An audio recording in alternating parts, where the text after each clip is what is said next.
মাননীয় সভাপতি প্ৰফেসৰ আব্দুল বাতেন সাহেব,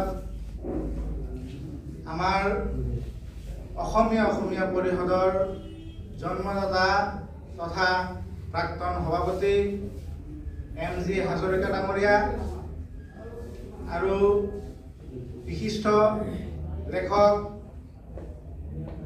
উমৰ আলী চৌধুৰী ডাঙৰীয়া, আমাৰ এই সভাত উপস্থিত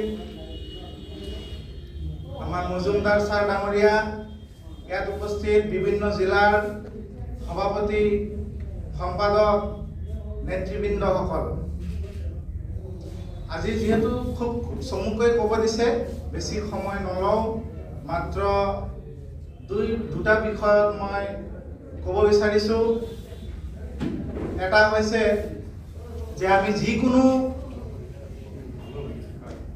কাম কৰাৰ সময়ত আমি নিজে বিবেচনা কৰোঁ বা তাৰ যুক্তি উলিয়াব বিচাৰোঁ যে এই কামটো কৰিব গ'লে কিমান যুক্তিসংগত হ'ব। এটা পৌৰাণিক ইতিহাস আপোনালোকৰ সন্মুখত মই সোঁৱৰাই দিব বিচাৰিছোঁ, যিটো নেকি 1600 চনত ইটালীৰ এজন গৱেষক, তেখেতৰ নাম আছিল জিয়াৰ্ডিনো ব্ৰুনো। সেই মানুহজনক একাংশ মানুহে জ্বলাই দিছিল, জীৱনতে জ্বলাই দিছিল। কিয় দিছিল?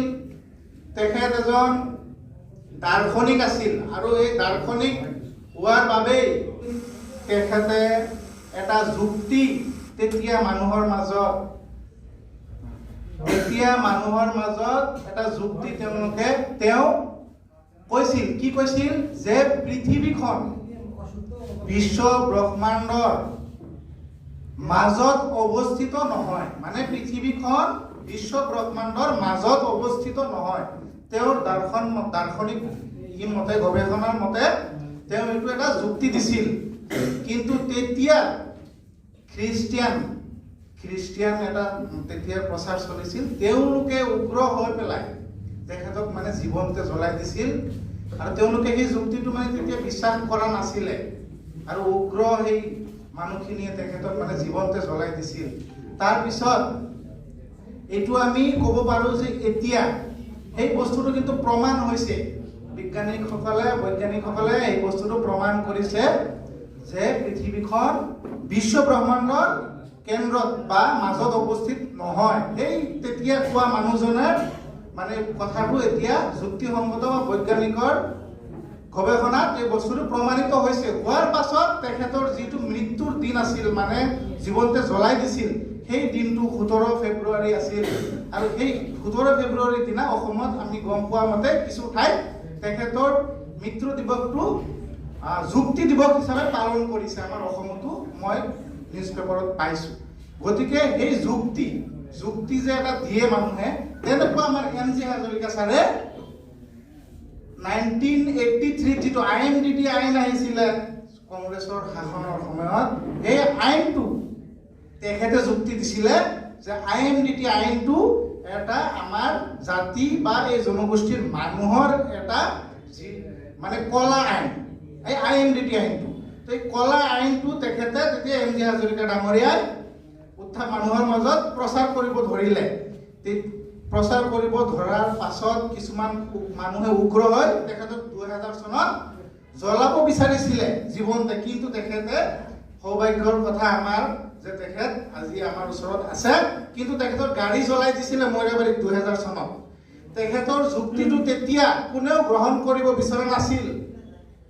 সেই কথাটো এতিয়া আমাৰ সকলোৱে উপলব্ধি কৰি বিভিন্ন জাতি জনগোষ্ঠীয়ে যেনেকৈ যুক্তি দাঙি ধৰিছে, তেনেকৈ আমাৰ MG হাজৰিকা ডাঙৰীয়াও যুক্তি দাঙি ধৰিছে যে আমাৰ জনগোষ্ঠীয় পৰিচয়টো হ'লে আমি বিভিন্ন সা-সুবিধাবিলাক, সাংবিধানিক সা-সুবিধাবিলাক আমি সহজে পাম বা আমাৰ জনগোষ্ঠীটোৰ উন্নতি হ'ব। এই যুক্তিটো তেতিয়াই তেখেতে উপলব্ধি কৰি মানুহৰ মাজত প্ৰচাৰ চলাইছিল। আৰু এটা কথা হৈছে কি, এতিয়া আমি হৈছোঁ শিক্ষিত যুৱ প্ৰজন্ম আৰু আমি যিসকলে বুজি পাইছোঁ এইবিলাক যুক্তি আমি ওলাই আহিছোঁ, আৰু বহুতো শিক্ষিত যুৱকসকল আছে আমাৰ মিয়া জনগোষ্ঠীৰ, তেওঁলোক উলিয়াই অহা নাই। তেওঁলোকক ওলাই আহিবলৈ আমি অত্যন্ত চেষ্টা সকলোৱে জিলাত কৰিব লাগিব। আৰু এতিয়া ধৰক এটা কথা আছে, শিক্ষা কেৱল চাকৰিৰ বাবে নহয়।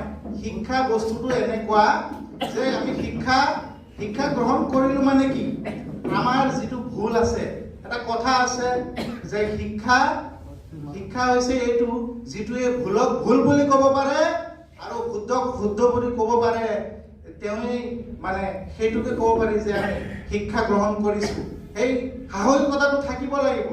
আৰু শিক্ষাৰ ডেফিনিশ্যন কোনোবাই এনেকুৱাও দিছে যে এটা এজন শিক্ষকে এটা সমাজ পৰিৱৰ্তন কৰিব পাৰে। এটা সমাজ বৰ্তমানৰ যি অৱস্থিতি সমাজৰ বা পৰিৱেশ, এই অৱস্থাৰ পৰা যদি ইয়াৰ পৰা আৰু উন্নতি কৰিব হ'লে তেতিয়া শিক্ষিত যুৱ প্ৰজন্মইহে পাৰিব। আমাৰ গাঁৱত দেখুৱাম বহুত অশিক্ষিত লোক আছে, তেওঁলোকে সেই বস্তুবিলাকৰ নেতৃত্ব ল'ব নোৱাৰে। ল'ব লাগিব আমাৰ শিক্ষিত যুৱক যুৱতীসকলে। গতিকে আমি জিলাই আগত শিক্ষিত যুৱকসকলক ইয়াৰ লগত জড়িত কৰি আমি এই কাম আগুৱাই লৈ যাব লাগিব। এইখিনি কৈ মই বক্তব্য শেষ কৰিলোঁ। ধন্যবাদ।